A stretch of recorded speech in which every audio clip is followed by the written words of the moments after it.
এখানে আরেকটা বিষয় আমাদের বোঝার আছে যে আলিফে তানিস কোনটা আলিফে তানিস, এটা কিন্তু বোঝার বিষয়। এখানে আমরা অনেকেই ভুল করে থাকি। আলিফে তানিসটা অর্থাৎ আলিফে মাকসুরা এবং আলিফে মমদুদা আমরা সঠিকভাবে চিনি না।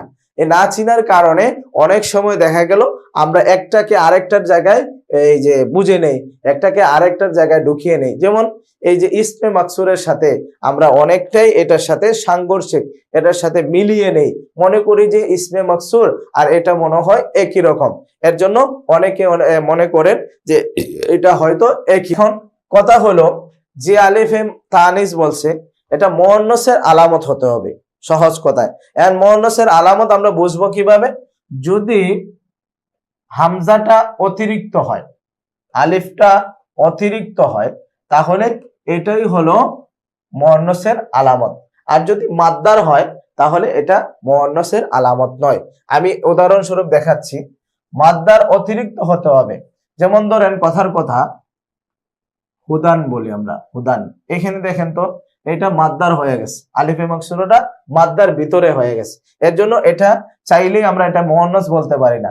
আর যেটা মুআন্নাস হবে না এটা কখনো 100 ভাবে 200 বার কায়েম ও কম হবে না। কারণ এখানে মুসান্নিফ নিজেই বলছেন আলিফাত তানিস, তানিসের আলিফ হতে হবে। এন্ড তানিসের আলিফ নয় যেটা, এটা গায়রে মুনসারিফ হবে না। তো এখানে দেখেন যে আলিফটা এটা কিন্তু তানিসের আলিফ নয়। আর তানিসের আলিফের আলামত কি? অতিরিক্ত হওয়া। 3 অক্ষরের পরে হইতে হবে, এই নয় তো 3 অক্ষরের ভিতরে হয়ে গেছে।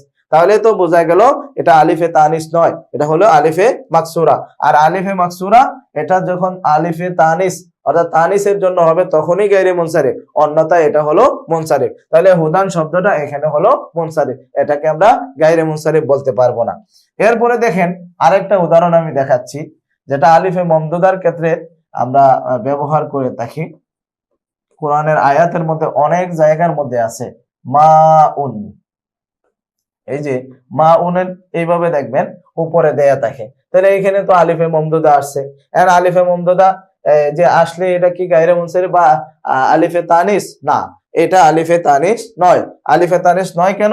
কারণ এটা মাদ্দার অতিরিক্ত হয় নাই, মাদ্দার অতিরিক্ত হতে হবে। যদি মাদ্দার অতিরিক্ত হয় তাহলে এটাকে আমরা গায়রে মুনসারিফ বলবো, তখনই এটা মুআন্নাসের আলামত হয়। যেমন ধরেন কথার কথা আমি একটা উদাহরণ দিচ্ছি আলিফে মাকসুরা আলিফে মমদুদার। যেমন আলিফে মাকসুরা আমরা হুবলা ব্যবহার করি, হুবলা। এই যে হাবল এতটুকু হলো মাদ্দা, এটা হলো মাদ্দা অতিরিক্ত। যেমন ফুজলা, এই যে ফজল পর্যন্ত লাম পর্যন্ত এটা হলো মাদ্দা, এটা হলো আলিফে মাকসুরা, এটা অতিরিক্ত। যেমন উলামা, ইলমুন পর্যন্ত এটা হলো মাদ্দা। আর এই যে হামজা এই আলিফে মাকসুরা আলিফে মমদুদা এটা হলো অতিরিক্ত। তো এই উলামাটা হলো গায়রুল মুনসারিফ। তো সহজ কথায় আমরা এটাই বলতে চাইলাম যে আলিফে তানিস বা মুআন্নাসের আলিফ ওই সময় হবে যখন মাদ্দার বাহিরে হবে, আর মাদ্দার ভিতরে যদি হয় তাহলে এটা আলামতে তানিস হিসাবে নয়। আর আলামতে তানিস যখন হবে না তখন এটা গায়রে মুনসারিফও হবে না।